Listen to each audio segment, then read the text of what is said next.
Good evening and welcome on behalf of the New York Society Library. I'm Carolyn Waters, the head librarian. We're thrilled to have you with us tonight for this event, the first of our Henry S.F. Cooper Jr. lectures on early American history and literature. Please do add your comments and questions in the chat area to the right of your screen, because I know that our speaker will be very happy to answer those questions later on. We are honored tonight to have Joseph J. Ellis, one of the preeminent historians of our country's early times. He's best known for one of my personal favorites, The Founding Fathers, The Revolutionary Generation, which won the Pulitzer Prize in 2002, and for American Sphinx, The Character of Thomas Jefferson, winner of the 1998 National Book Award. Other best-selling titles include Revolutionary Summer, The Birth of American Independence, His Excellency George Washington, and American Creation, Triumphs and Tragedies in the Founding of the Republic. Tonight's book, The Cause, American Revolution and Its Discontents, 1773 to 1783, was named by the Chicago Tribune as one of their best reads right now. Library Journal says that Ellis's witty style and astute analysis make this essential reading. And the Washington Post's Andrew Burstein writes, with its combined examination of tactics and atmospherics, The Cause is a serious and seriously entertaining book and a lively addition to the literature. I'll now welcome Joseph J. Ellis to our virtual stage. Thank you and enjoy the show. Hi, thanks very much for having me. I'm coming to you from Vermont. Wish I could be with you, and I wish we could all be together, but I do think the Zoom is a good middle course. The publicity for the book that's just come out called The Cause says it's a culmination of my work, and I guess I should accept that, but it's an ominous term because it seems to suggest, like when you get the Lifetime Achievement Award, that it's all over for you. Your career as a writer is presumably over. I don't think mine is. But the book, The Cause, is a culmination of my project to write a history of the American founding. I didn't really know what I was doing 30 years ago when I started. I started writing biographies of Adams and Jefferson and then Washington. And then many people started calling me the presidential historian, which is not really what I am. I am, however, a real card-carrying historian, and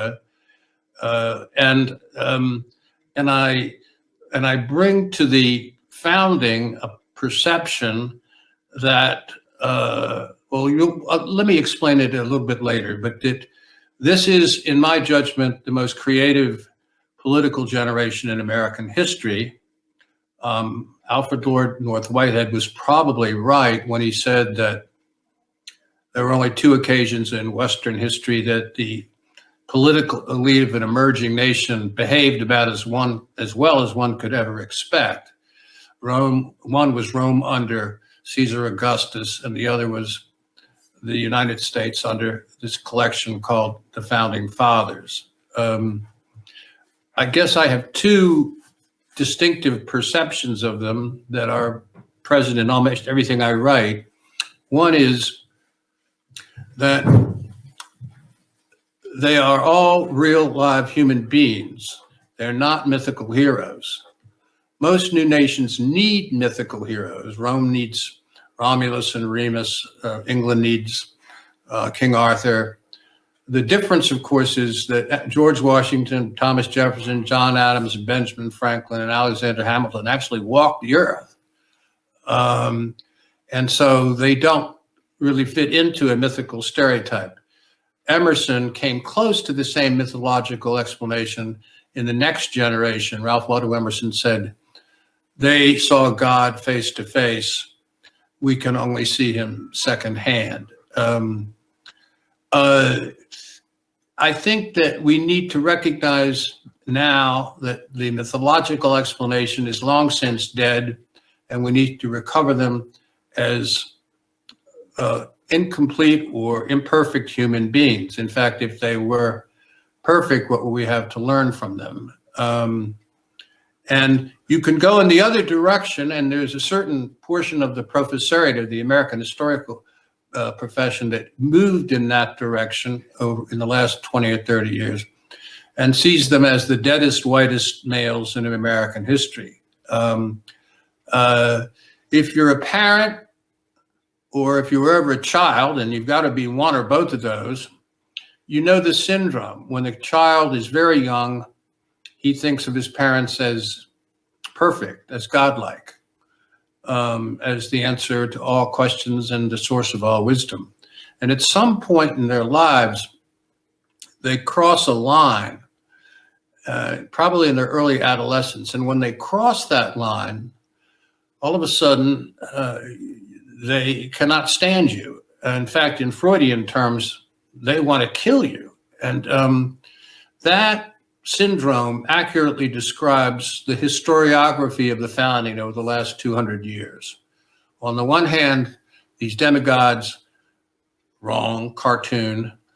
On the other hand, these diabolical creatures responsible for all the evils of American history, to include racism, sexism, patriarchy, and imperialism. The truth doesn't lie somewhere in between, but it lies somewhere above that kind of cartoonist stereotype, in my judgment.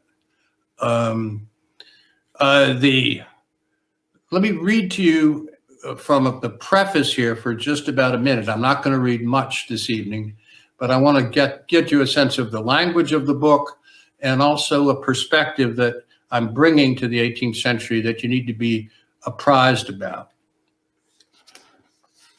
Be forewarned that there is an ambush lying back there in the 18th century for all those incapable of learning to think in a foreign language. We will be traveling to a pre-modern world, which means it was pre-democratic, pre-capitalistic, pre-internet. Distance still made a huge difference. Composing a letter was a more deliberative process than typing an email. Death by disease and a high rate of infant mortality were taken for granted. The average American was born, lived out his or her life, and died within a 3-hour horse ride of his or her home. We must strive to inhabit that world, not just pass through like tourists, especially the kind of American tourists who criticize Londoners for speaking with a foreign accent, or even worse, who condemn the indigenous people of Samoa for failing to follow the child-rearing practices of Dr. Spock. We must avoid at all costs, and I really mean this, the presentistic fallacy. If slavery is the original sin of American history, the presentistic fallacy is the original sin of the historical profession when they commit it. We must at all costs avoid this, presuming, that is, that the revolutionary generation is a fixed object against which we do our politically correct isometric exercises. All moral and political judgments can only come after comprehending their lost world. Looking back, we should expect to encounter imperfect human beings struggling to control events during the most consequential crisis in American history. We have much to learn from their failures as well as their considerable achievements. Indeed, if they were demigods, what could we possibly learn from them? It's time to put away childish things. And on that latter point, I want to just go forward again and say, we need to come to understand the American Revolution in ways that do not have an agenda that we bring to it in our own world now. We have to learn from that past and bring that knowledge forward to inform our own perspective, but we can't go back and impose our own racial or political or gender-based criteria on them. Okay, this is a book about the 1770s. It's about the run-up to the American Revolution, the war itself, and then the conclusion of the war and the legacy it leaves. I'm going to hit about 4 or 5 themes here for you and hope that in so doing, I generate some thinking. And if this were a class, I would want you to interrupt me, but you can't do that here. But then at the end, if there are questions that fall off these questions or ones that should have been, or issues that you think should have been addressed, I'll certainly give you an opportunity to pose those. Observation. Does this sound familiar? A newly arrived world power steps onto the stage after having just conquered a third of a continent, brimming over with confidence in its economic and military supremacy and invincibility, and steps into a quagmire in a war that will prove difficult and perhaps impossible to win. That's a story that we Americans should recognize, both in the context of Vietnam and the Middle East. And it gives us, perhaps for the first time, an understanding of the dilemma the British faced in the war. The British assumed that they were going to win this war easily. And that's the reason they adopted the policies, the punitive policies they did in 1774, 75, and 76. One British officer in the Officers' Club of London said, I can take one regiment, walk across the entire Atlantic coast and castrate every male within 6 weeks. It wasn't going to be that way. Why did they adopt such an attitude of desperation and commitment to a military solution in this war? This should also sound familiar. George III thought, if I let the colonists have their way and they become semi-independent, what will happen to Canada? Then what will happen to Jamaica? And then what will happen to India? So that we have also in his mind an early version of the domino theory, a belief that the decisions they make with regard to the eastern third of the North American continent will influence the rest of the empire. He doesn't want to be the emperor that loses the entire empire. Why is this war going to be very difficult for the British to win? If it were a wholly conventional war, the British should have won it easily, because the British Army and Navy together, the Army was as good, but not much better than the French or Prussian Army. But when you throw the Navy into the mix, Great Britain is invincible. Ask yourself this question. How many wars did Great Britain lose between 1750 and 1950? The answer, 1. How frequently previous to this moment had a group of colonies successfully seceded from an empire? Answer, none. So the cause is a commitment to a set of goals which are unprecedented. And the implications, if you make a choice at the beginning of this conflict that you're all in, the implications if you lose are pretty clear. And on July 4th, 1776, when the delegates at the Continental Congress were finished revising the declaration and sent it to the printer, and by the way, nothing else happened on the 4th. They didn't sign it on the 4th.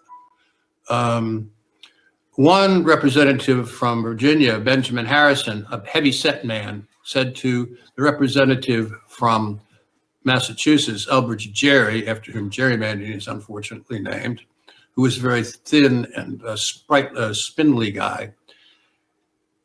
Harrison said, I'm lucky because I'm fat. And when they catch me and hang me, I will die fast. And you will swing for many minutes. They really did believe the words in the Declaration, our lives, our fortunes, and our sacred honor, because it was all really at stake. Why, as I tried to say earlier, is this going to be a hard war for Great Britain to win? Britain is thinking in terms of Scotland and Ireland, recently conquered rather easily. One obvious difference, they're really small. This is the Atlantic coast of a continent. It's 2.5 million people, 500,000 of whom are African-American slaves. But more than that, this will be a civil war as well as a conventional war. It will be a war for the control of the hearts and minds of the American people.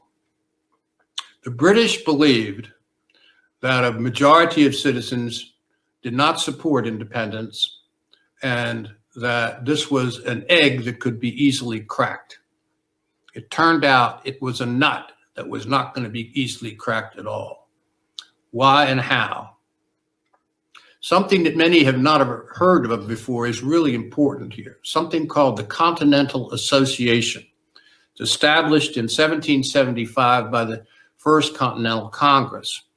They say each colony should set up in every town, hamlet, and village a committee of safety and inspection. This means there's going to be hundreds of committees and thousands of committee members, originally to enforce the non-importation policy, not to consume British goods or wear British clothing, but then by the summer of '76 to commit to independence, to the cause. What that means, or what that came to mean, is, let's say you're living in New Jersey and a neighbor will come to you. It might be a man, it might be a woman. And she will have a form for you to sign. The sign says you're committing yourself to relinquishing any power under George III. So, for example, if you're in the militia, you have to take an oath to your own colony now, rather than to British king. And you are asked to sign a statement that your commitment is clear and unequivocal. And let's suppose you say, well, I'm not ready to do that. If you broke it down at the beginning, I would say that it's about 40% people are patriots to begin with, 20% are opposed, and the middle 40% would like to remain neutral. What these committees do is make it impossible to remain neutral. They politicize the entire countryside. If she comes back for a second visit and you still are reluctant to sign, they will say, she will, or he will say, I'm sorry, but your name will appear in the paper in the next issue as the person who is potentially a traitor. You will not be able to buy goods at the store. You will not be able to go to church. You will not be able to vote. And our strong advice is you think of moving. If you don't move, they'll come back in another 2 to 3 weeks and they'll say, if you decide that you must stay, we are going to burn your house down. This is the kind of pressure that's put on people and creates a situation that makes the war almost impossible for Great Britain to win. Because even if you win every battle, and they won most of the battles, once the British Army leaves, control is recovered by the Patriot side almost immediately in every colony. And by the middle of the war, they call themselves states, of course. One British admiral said it's like a ship going through the ocean, and as you pass, the wave flows over where you've been. In the long run, there are approximately a little over 400,000 loyalists. The vast bulk of them don't leave, however. They end up remaining in their colony where they move west. There's only about 60 or 80,000 that actually do leave. and most of those people go to Canada, some to England, but that one of the reasons there's such a large diaspora in the American Revolution is that, unlike the French Revolution or the Russian Revolution, penalty for not going along is not the guillotine or the firing squad wall, it's banishment. They certainly aren't respecting your rights in any kind of AAUP sense of the term, but they're not going to kill you. What was the war really like? Our perception of the war is shaped by artists like John Trumbull and Copley and Gilbert Stuart, and it is a war that looks polite. There's a kind of etiquette to it. Soldiers are well-dressed. Battle looks like a minuet. If we had a photographer in the same way that there was a photographer for the Civil War, if we had an artist like Goya, we would think differently of the war. In fact, per capita, more Americans died in the American Revolution than in any war in American history save the Civil War. If you were hit in the chest, your chances of survival were less than 50%. If you were captured, your chances of survival were about 40%. The British treated American prisoners of war worse than the Japanese treated them in World War II. Most of them starved to death or died of exposure. The bodies were piled up on the eastern shore of the shore of the East River in New York quite often. So we need to understand that this was a war that was barbaric. You had to learn how to stand at attention while the man next to you was being decapitated or disemboweled. And it's one of the reasons why the militia were not trustworthy during conventional battles. The militia usually ran away. And because it takes a while to learn the discipline necessary to stand your ground on a conventional battlefield as the British approached with bayonets. The maximum effective range of a musket was about 50 meters. Maximum range 100 meters, effective range 50 meters. That meant if you could load 3 or 4 times a minute instead of once, your prospects are much, much higher. And it took a while to learn to do that. If you could retreat in units and load on the move, you had a much greater chance of winning a battle. And these things didn't come easily. And by the end of the war, the American Army is capable of competing on equal terms with the British Army. But it's done, if you've ever seen the series Band of Brothers, you know, over time in the 101st through in the Second World War, natural leadership emerges. The poor leaders are thrown aside, and eventually you end up with a hard core. Related to the war and to something that a lot of people don't fully know or appreciate, the American population would have allowed an army of 80 to 100,000 if you had a draft or if everybody volunteered who was eligible. It never got more than 10 to 12,000 in a given year. And at the end of a campaign, when 1 year enlistments ran out before the new came in, it was down to 3,000 to 4,000. Washington never got what he wanted, both in terms of money and men, because the perception of most of the colonists in their respective states now was they needed to take care of themselves. As I said, their perspective was local, and they perceived the Continental Army as a kind of standing army, which is not what they wanted. So that the standing army, the Continental Army, is not taken care of. They never get the well, they very late in the game did they get any pensions. And there's real hostility towards the Continental Army. The Society of the Cincinnati at the end of the war is is demonized as a hostile organization. People coming back at the end of the war are told to move. So it's intriguing, and it's one of the reasons why the heroes that I carry from my research on this book are the ordinary soldiers who signed for the duration. One of them I do a profile is Joseph Plum Martin, who serves in virtually every campaign. These are the ordinary troops that really won the war. All right, I think that we'll step back for one more time and say, at the end of the war, where are we? What has been won? Independence has been won.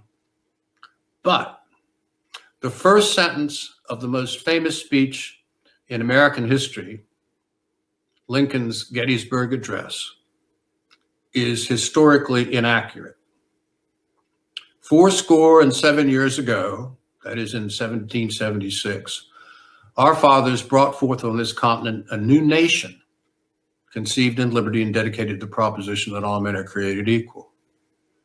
No, they didn't. They brought forth a confederation of sovereign states provisionally united to win the war and then go their separate ways at the end of the war, which is what they did.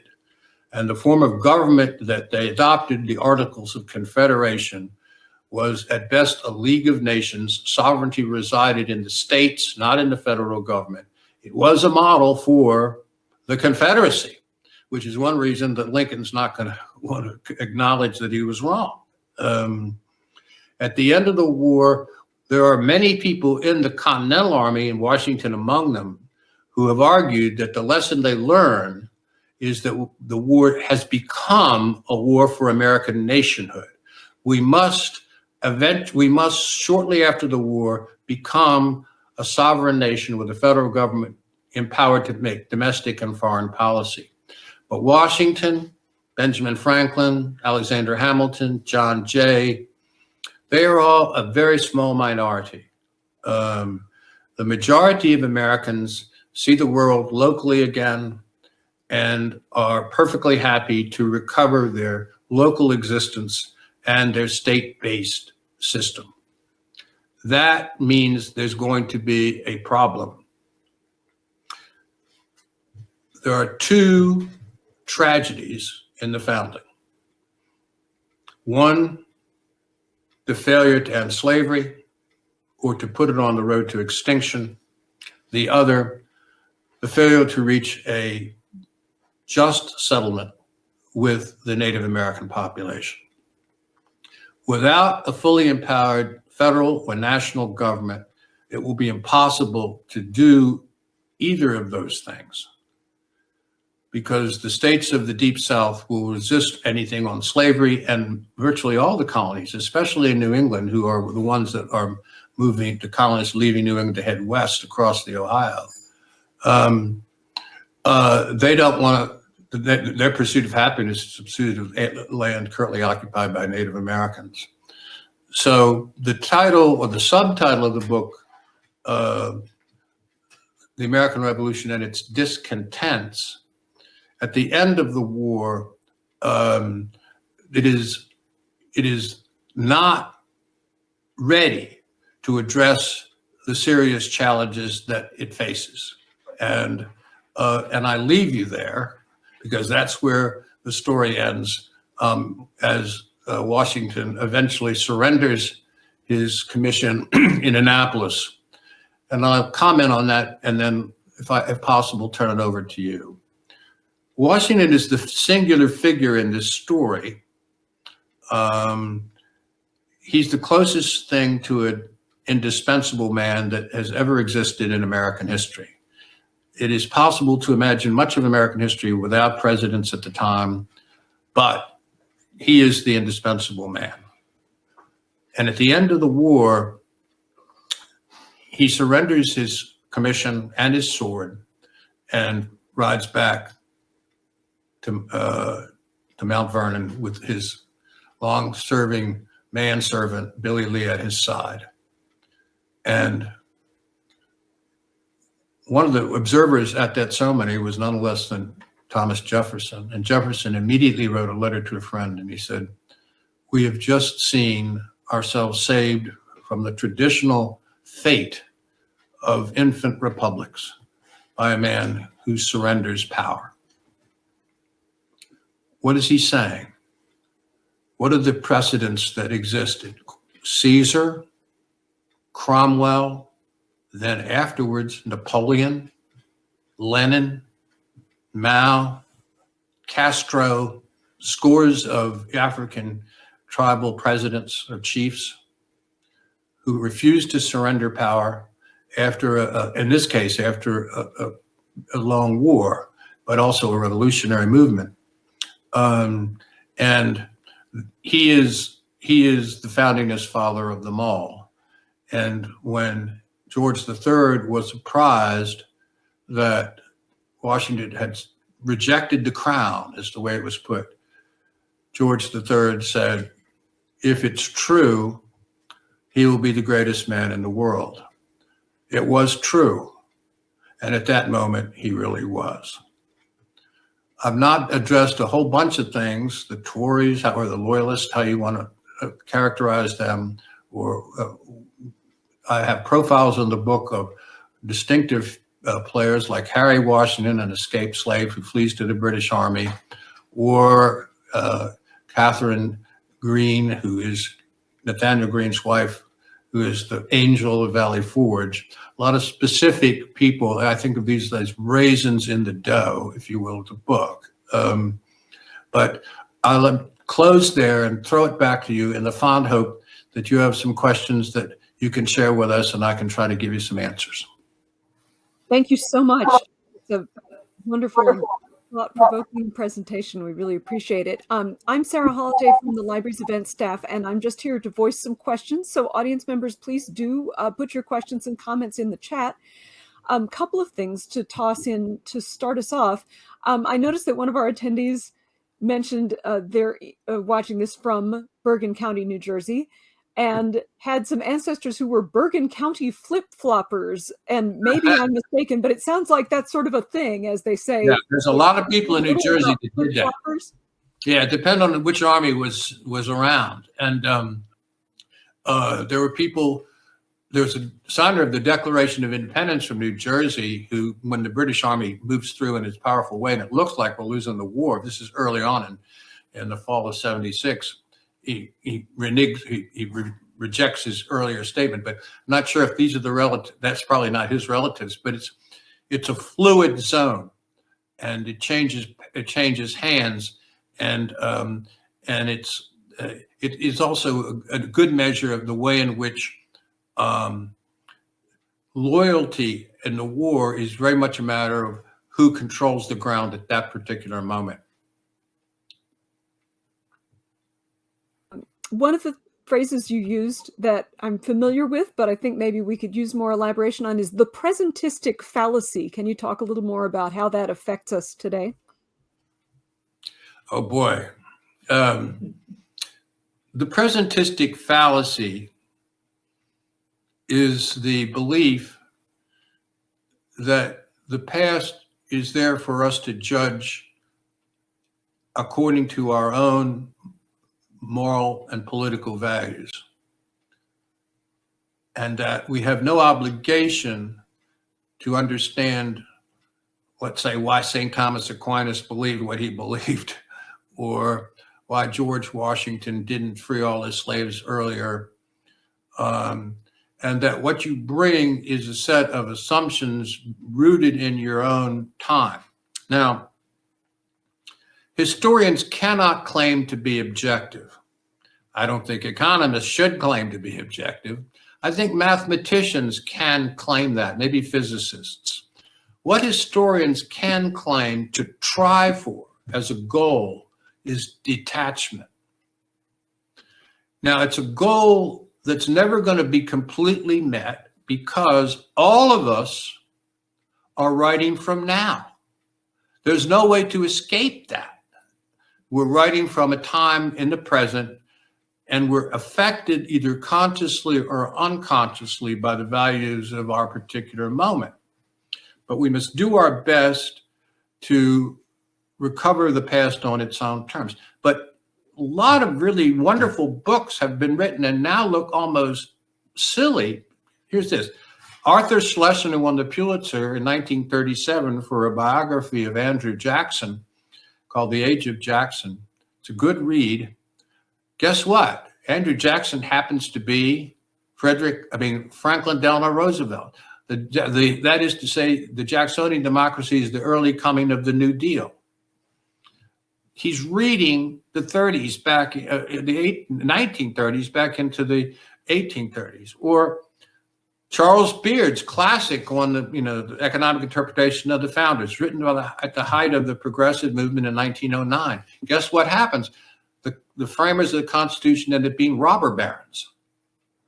And you're bringing your own agenda, either whether you are conscious of that or not conscious of that. And in the current climate, where it's so important for us to recognize the role of race and slavery in the history of America, and I have no problem with that. In fact, I'm a firm believer that that slavery is the original sin of American history, and race is its enduring toxic residue. But that you can't bring a Black Lives Matter agenda on a generation of people in the 18th century until you've understood how their own minds work. And in my judgment, the real problem with regard to racism in the Revolutionary era isn't from the top down, it's from the bottom up. That is to say, I think Benjamin Franklin, George Washington, Alexander Hamilton, John Jay, yes. Thomas Jefferson, James Madison, Patrick Henry, no. Yes, they could imagine a biracial society. No, they couldn't. If you take the population, the white population as a whole, 80 to 90% of the white population could not imagine a multiracial or biracial society. So when slavery is ended towards the end of the war and in the next decade, all the northern states that end it in a gradual fashion adopt segregation. Can't vote, can't serve in militias or in juries, can't live in white neighborhoods. In the southern states, as they think about it, they think the only way to solve the problem once slaves are freed, and the numbers are so much larger down there, the only way to solve it is what Jefferson calls expatriation. They've got to be sent somewhere else. So that racism only emerges in this period once the possibility of ending slavery becomes real. Follow what I'm thinking here. You don't have to be a racist if every African American is enslaved. Once the possibility of ending slavery becomes real, and the cause is an anti-slavery movement. The first abolitionist society in the world is set up in Philadelphia in 1776. The cause is inherently incompatible with any form of coercive government or coercion over others, and they all know that. But what happens when they're free? And once that possibility exists, racism surges. That will become a pattern in American history. I'm going on too long here, but I'll be quick. After Reconstruction, you get Jim Crow. After the Civil Rights Act of 1965, you get the Southern strategy of the Republican Party. After Barack Obama, you get Donald Trump. Every time there's a significant movement upward on what King called the arc of the moral universe, every time you're going to get a backlash. Now, so it's ironic, you get a backlash because things are getting better. But as soon as they get better, they get worse. And that racism remains there. And as I say, the founders aren't the source of the problem. And this will be upsetting to some people. The source of the problem is democracy. The source of the problem is popular opinion of ordinary white Americans. And there are more of them that think Martin Luther King's dream is a nightmare than I ever imagined until the election of Donald Trump.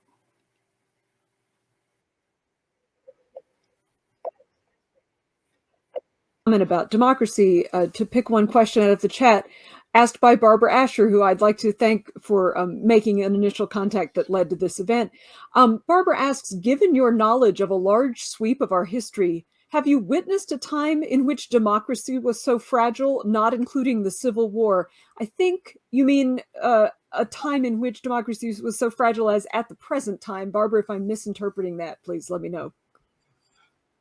I think I know what Barbara's asking. I think she's saying we're facing some severe challenges to the rule of law and to what we call democracy. I'll use this occasion to say, remember, in the late 18th century, democracy was an epithet. You called someone a Democrat to mean that he or she was swoonish in opinion, easily manipulated, given to demagogues. The word was Republican, res publica, things of the public. The public's different from the people. The public's the long-term interest of the people, which at any moment, the majority of the people don't recognize, okay? The function of a Republican leader is to act in the public interest. And if that means you lose an election, that's great, because that's what you're supposed to do. Barbara's question is, have we ever before faced a situation that threatens the principles of our current Republican Democratic? I think I would agree with her. The only serious question is, challenge is the Civil War. But I think that the most vulnerable time for any republic is the beginning, at birth. And so there is, I would say in the 1780s, we could have disintegrated into a series of confederacies, been picked off by European powers at that point. But it's of a different order. We hadn't even achieved the coherence of a democratic republic at that time. I think the situation we're facing in the United States now, it's really difficult for a historian to say something's unprecedented, but it's unprecedented. Sobering thought. A participant asks, why did the population not respect the Continental Army? Can you elaborate a little more on that? Because they thought it was, well, if you lived in, let's say, New Jersey, where the earlier, and the Continental Army came and camped beside you, you would understand why you don't like the Continental Army, because they're going to take every piece, every cow you've got, every sheep you've got, everything you've saved up. But beyond that, because you can't trust organizations or institutions from far away. Okay, you can't trust Parliament, but you can't trust the government in Philadelphia either. And a standing army in British history is always a great danger. One of the reasons they want to have the army stationed somewhere other than England is so that they're not there. And one of the reasons they're a naval power, because a naval power is not a threat to the government. But that this is a real deeply embedded emotional attitude amongst ordinary Americans at the time. And as I said in my comments, the guys who served the duration and suffered, and nearly 1,200 people die of starvation and exposure at Valley Forge. Okay, because nobody wanted to pay for them. I mean, it's. In 1 year, they had the requisition from the Continental Congress, and this in 1778, 79, for $8 million. They got $338.27. So what happens? And I'm talking about how apprehensive they were about the Army. The source of that apprehension lies in British history and the fear of the British Army, and a loyalty to what you know personally in your neighborhood. You trust the militia. They're your people. They're your neighbors. You don't trust an army that that is far away and has the potential to become tyrannical. That's also the reason they won't put up with the draft. They won't. They did wear masks. They were one of the things that's interesting is that the entire revolution occurred during a smallpox epidemic. 100,000 people died. The most important strategic decision that Washington made in the war was not a battlefield decision. It was a decision early on during the Boston siege in early '76, before the declaration, that every soldier coming into the Continental Army had to be inoculated and then quarantined for 2 weeks beforehand. He also inoculated all the slaves at Mount Vernon, which is one of the reasons why the slaves that escaped from Mount Vernon and fled to the British Army didn't die. Half the slaves that fled from other plantations died of died of smallpox very quickly because they had no immunities. And the British Army was loaded with, because these people, they carried the immunities, they carried the disease with them. But the role of disease, obviously comes to mind when you're living at the pandemic, but the whole war occurs in the rubric of that kind of pandemic. And the majority of deaths on both sides in this war, and this will be true for all wars until the 20th century, until we get antibiotics, is disease. Smallpox, measles, dysentery kills more people than muskets or cannon. I think that's a thing that's especially hard for modern people to keep in mind. It's very good to be reminded of it. So thinking about the people in the Army, then what percentage of Patriot soldiers served for more than 1 year, give or take? About 20%. Wow. That's at the end. At the beginning, it was like 10%. Your normal tour was 1 year. And see, what do you think happens? At Washington, it's like a turnstile. By the time you get there and learn how to be a soldier, you leave. Okay? And so you don't build up this cadre of seasoned veteran troops. Gradually, that changes, but only slightly. And the ordinary soldier in the Continental Army is not a yeoman farmer. He's not from the middle of the society. It's from the bottom of society. He's a former indentured servant. He's a former slave. Okay. By the way, the Continental Army is racially integrated. At any given time, 3 to 15% of the Army, you can see it moves, it oscillates, is African American. And I might have mentioned the elite unit in the Continental Army by the end of the war is the Rhode Island Regiment. It's an almost all black regiment. And it is the only occasion until the Korean War that the American Army is racially integrated. That is that they're not in separate units. They're spread throughout the Army. In the British Army, they don't let African Americans fight in combat units. They serve only in support roles. They don't trust them. And as I said, about the same number of people, of African Americans served in the Continental Army as served for the British Army at the same time. So it's almost exactly equal. So one of our participants points out that the colonies were perhaps 90% rural or agricultural, with transportation being extremely rudimentary. You were talking about the enforcement of allegiance to the revolution. How did those factors affect that? I mean, how could that enforcement work given those conditions? It's a great question that I tried. If you teach college now, or as I've done for 40 years,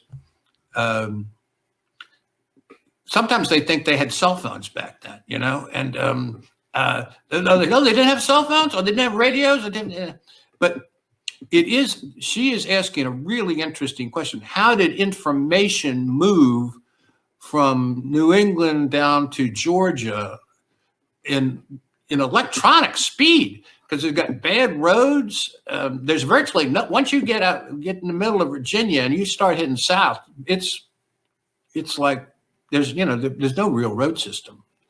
And it is high rates of literacy and 152 newspapers. And that the same stories get carried, or the sermons or the pamphlets, and they're put up on the walls of taverns, so that let's say, Common Sense, for every issue published, 20 people read it because it was posted. By the way, I've assigned that at some very good colleges, both Mount Holyoke and Amherst, and a lot of the very smart kids at those places have trouble reading it. And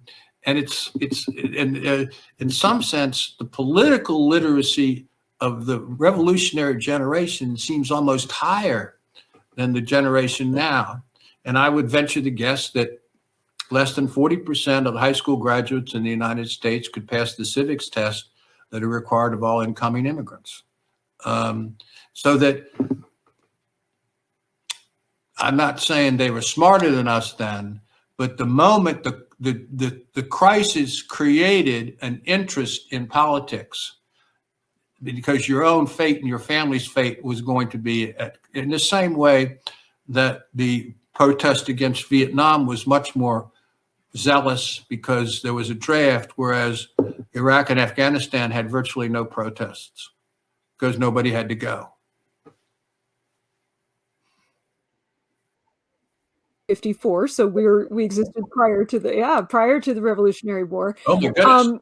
And the library was closed for time around the time of the Revolution because, of course, New York City was occupied by the British. Do you have any favorite facts or anecdotes related to the occupation of the city or New York City's role in the war?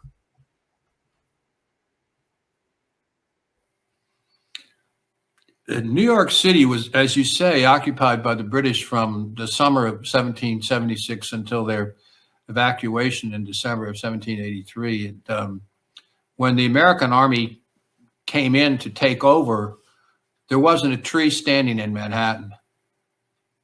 They needed it for wood.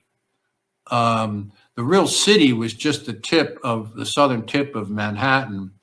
The entire western side of the island had been burned to the ground and never been rebuilt. There were bodies, about 18,000 bodies in the East River that had floated across to the Manhattan side over the time from American POWs. So there was a permanent stench throughout the city. And Long Island was a loyalist hotbed throughout the war. And so most of those people left when the British evacuated. More Americans died in New York than in any state because of the POWs, because of the savagery of the early battles on Long Island and Manhattan. New York's history during the war is not pretty. And that's talking about lower New York, okay? That's talking about the city as you move north of that towards what is Albany and, things, that's a different story altogether, into the Mohawk Valley. Though up there you got Native Americans who are massacring people on a regular basis too. But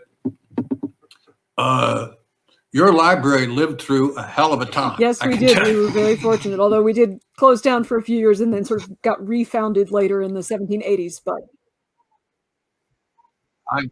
how do you compare? I thought that the first public library, or maybe this is the different. What's the library that Franklin established? Somebody please correct me in the chat if I have it wrong. That's the Library Company of Philadelphia, I think it is. And that is older than us. The Society Library is the oldest library in New York, but it's not the oldest library in the country. Okay, I thought that we're up there, so but not quite the oldest. I don't have to correct myself. Thank you. You're right there. Asks a good question that I always love to kind of move towards closing with. Do you feel comfortable sharing what you're working on now or what your next book might be?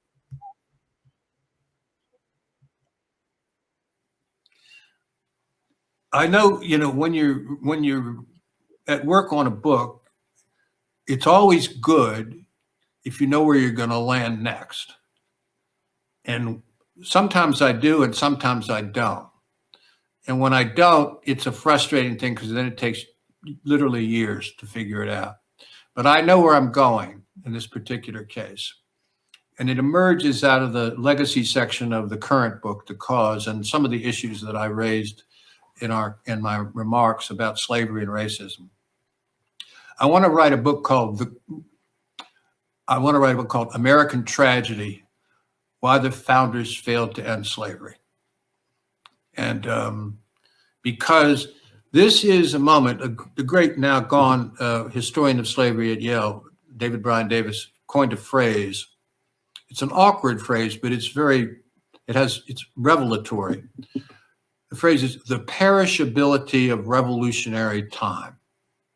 The perishability of revolutionary time. There was a moment when it looked to everybody involved on the American side that slavery was going to end because it was so conspicuously at odds with the cause. But then that doesn't happen. Why does that not happen? And once that, the problem the founders had is that they believed that the window was opening to end slavery. That if they just deferred it over time, it would die a natural death. They couldn't foresee the Cotton Kingdom. They couldn't foresee the Cotton Gin. And in fact, the window was closing. But anyway, that's how I want to spend the next 3 to 4 years. Speaking for myself, and I'm sure others. Someone adds, excellent presentation. Thank you very much. Look forward to your next book addressing the failure to end slavery. Very much so. One more question related to New York City to just append here. Given that New York was so ravaged during and after the war, what was the driving decision to base the capital here?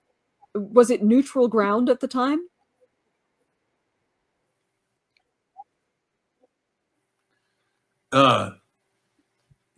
What happened was that the government under the Articles kept changing location. And initially it was Philadelphia, and then it became, Trenton and Princeton and Annapolis. And nobody's asked me this question before, and it's an interesting and little known answer. They went to New York in the 1780s because John Jay said he wouldn't become what the equivalent of Secretary of State, he called him Supervisor of Foreign Affairs under the government in the Articles, unless they moved the capital to a place where his wife and he lived. And it made sense because Annapolis was a no place. I mean, don't want to upset the Naval Academy or anything, but it was a major city. But there was also some hostility to New York as a former loyalist asylum, and because it was New York at that time in 1787, 88, 89, it just stayed. Then the fight about when what the capital should be is a huge fight that they have. I've written about this in Founding Brothers, and they move it temporarily to Philadelphia and then to Washington. And New York, the state of New York initially is one of the states most reluctant to ever agree to the Constitution because things are working really well for New York economically. It's a major port. They're charging tariffs on other states. They're confiscating loyalist estates against the law. But eventually they are forced to come around. But New York now has always been two places, one, New York City and everything else. And so almost everything I said just now applies in that question or comment, never too. expected that answer. That applies to me too. That's a really unique bit of history. I might put in a very brief commercial announcement. Also, Carolyn mentioned that this is the first of our 2 Henry S.F. Cooper Jr. lectures on early American history and literature this season.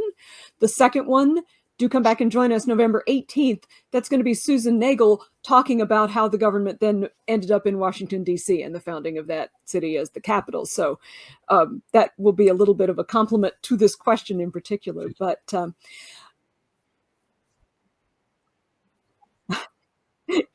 I know Susan well. She's got a lot to say about this. Let me assure you, and we really appreciate it. So, Professor Ellis, I was just going to throw in to sort of sum up, and audience members, if there's anything last that you want to add, please do. What else would you like to add, or what haven't you been asked that you might wish to have been asked?